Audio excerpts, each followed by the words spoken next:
I'm gonna read. I'm gonna read this verse in the Bible about deception and being deceptive. So it says here, deception by Gibeon. When all the kings heard about Jericho and Ai, those who were west of the Jordan in the hill country, in the Judean foothills, and all along the coast of the Mediterranean Sea toward Lebanon, the Hittites, Amorites, Canaanites, Perizzites, Hivites, and Jebusites, they formed a unified alliance to fight against Joshua and Israel. When the inhabitants of Gibeon heard what Joshua had done to Jericho and Ai, they acted deceptively. They gathered provisions and took worn-out sacks on their donkeys and old wineskins, cracked and mended. They wore old patched sandals on their feet and threadbare clothing on their bodies.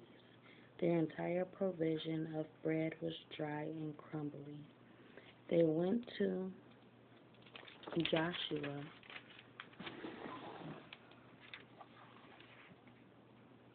the camp of Gilgal, and said to him and the men of Israel, "We have come from a distant land. Please make a treaty with us." The men of Israel replied to the Hivites, "Perhaps you live among us. How could we make a treaty with you?" They said to Joshua, "We are your servants." Then Joshua asked them, "Who are you and where do you come from?" They replied to him, "Your servants have come from a faraway land because of the reputation of the Lord your God. For we have heard of his name and all that he did in Egypt, and all that he did to the two Amorite kings beyond the Jordan, Sihon king of Heshbon and Og king of Bashan, who was in Ashtaroth. So our elders and all the inhabitants of our land told us, 'Take provisions with you for the journey. Go and meet them and say, 'We are your servants. Please make a treaty with us.' This bread of ours was warm when we took it out, when we took it from our houses as food on the day we left to come to you. But take a look, it is now dry and crumbly. These wineskins were new when we filled them, but look, they are cracked. And these clothes and sandals of ours are worn out from the extremely long journey." Then the men of Israel took some of the provisions, but did not seek the Lord's counsel. So Joshua established peace with them and made a treaty to let them live. And the leaders of the community swore an oath to them. So deception and acting deceptively can get you. A lot of people feel like if they act deceptively, this is basically a shortcut to getting what they want. So they basically lied and said that, all of these things were worn out and torn and this and that. But in the beginning, the stuff was cracked. They brought all of those items that were worn out. They were exactly, how they're saying they're basically blaming their journey and telling a lie to get what they want. But the Lord's counsel did not give them what they wanted. But they allowed them to live, but they didn't accept because they were acting deceptively. They lied. So we're going to go on, and it's talking about Gibeon's deception discovered. So when they realized that Gibeon was being deceptive, 3 days after making the treaty with them, they heard that the Gibeonites were their neighbors living among them. So the Israelites set out and reached the Gibeonite cities on the third day. Now their cities were Gibeon, Shephrai, Shephra, Beeroth, and Kiriath Jearim. But the Israelites did not attack them, because the leaders of the community had sworn on oath to them by the Lord, the God of Israel. Then the whole community grumbled against the leaders. All the leaders answered them, "We have sworn an oath to them by the Lord, the God, we will let them live."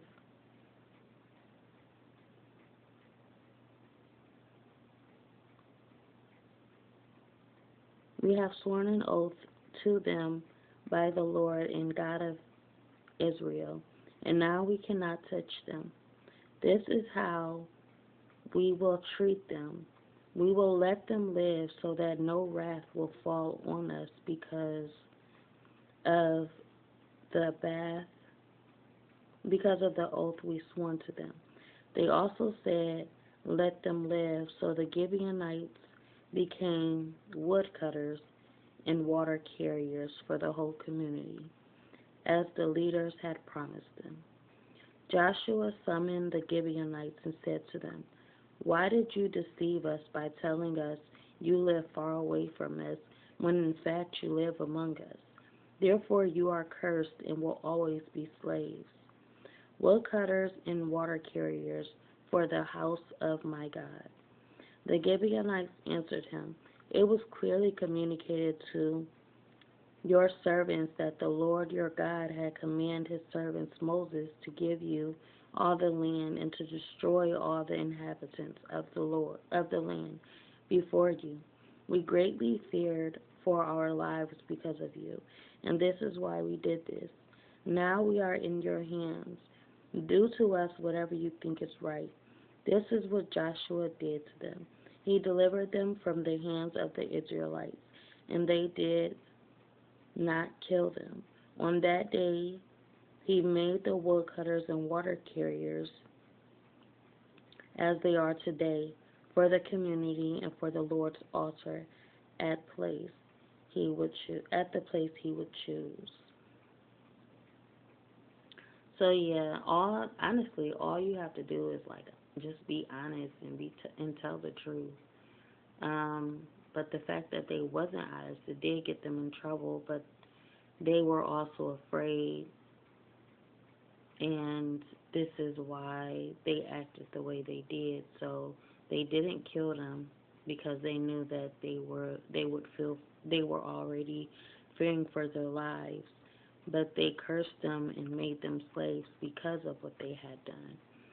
Um, so if they had been truthful and honest, they wouldn't be be living as slaves, and they would have been um,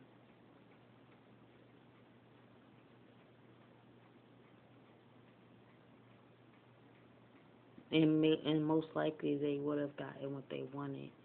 But the fact that they were deceptive has altered their, you know, their desires of doing what they wanted. I mean, getting what they wanted.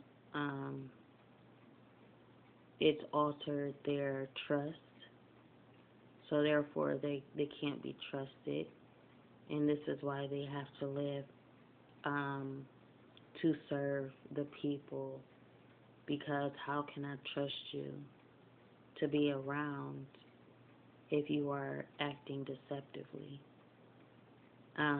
But the good thing is that they freed Joshua from the Israelites, from the hands of the Israelites, so that they wouldn't continue to act in this way, being deceptive and like lying and scheming, just out of fear. They also protected these people from the wrath of that would come upon them um, for doing what they did. So the day the sun stood still. Now Adoni-Zedek, king of Jerusalem, heard that Joshua had captured Ai and completely destroyed it, treating Ai to and its king as he had Jericho and its king, and that the inhabitants of Gibeon had made peace with Israel and were living among them. So Adoni-Zedek and his people were greatly alarmed because Gibeon was a large city, like one of the royal cities. It was larger than Ai, and all this men were warriors. Therefore Adoni-Zedek, king of Jerusalem, sent word to Hoham, king of Hebron, Param, king of Jarmuth, Japhiah, king of Lachish, and Derber, king of Eglon, saying, Come up and help me. We will attack Gibeon, because they have made peace in Joshua and the Israelites. So the 5 Amorites caused, they have, Amorite kings, the kings of Jerusalem, Hebron, Jarmuth, Lachish, and Eglon, joined forces, advanced with all their armies, besieged Gibeon, and fought against it. Then the men of Gibeon sent word to Joshua in the camp of Gilgal. Don't abandon your servants. Come quickly and save us. Help us, for all the Amorite kings living in the hill country have joined forces against us. So Joshua and his whole military force, including all the fighting men, came to Gilgal. The Lord said to Joshua, Do not be afraid of them, for I have handed them over to you. Not one of them will be able to stand against you. So Joshua caught them by surprise after marching all night from Gilgal. The Lord threw them into confusion before Israel. He defeated them in a great slaughter of Gibeon, chased them through the ascent of Beth Horon, and struck them down as far as Azekah and Makkedah. As they fled before Israel, the Lord threw large hailstones on them from the sky along the descent of Bethhoron, all the way to Escah, and they died. More of them died from the hail than the Israelites killed with the sword. On that day the Lord gave the Amorites over to the Israelites.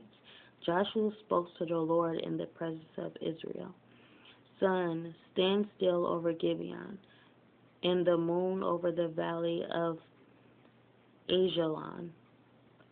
And the sun stood still, and the moon stopped until the nation took vengeance on its enemies.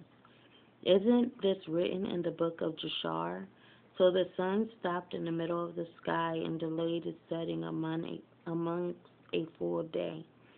There has been no day like it before or since when the Lord listened to the voice of a man, because the Lord fought for Israel. Then Joshua and all Israel with him returned to the camp of Gilgal.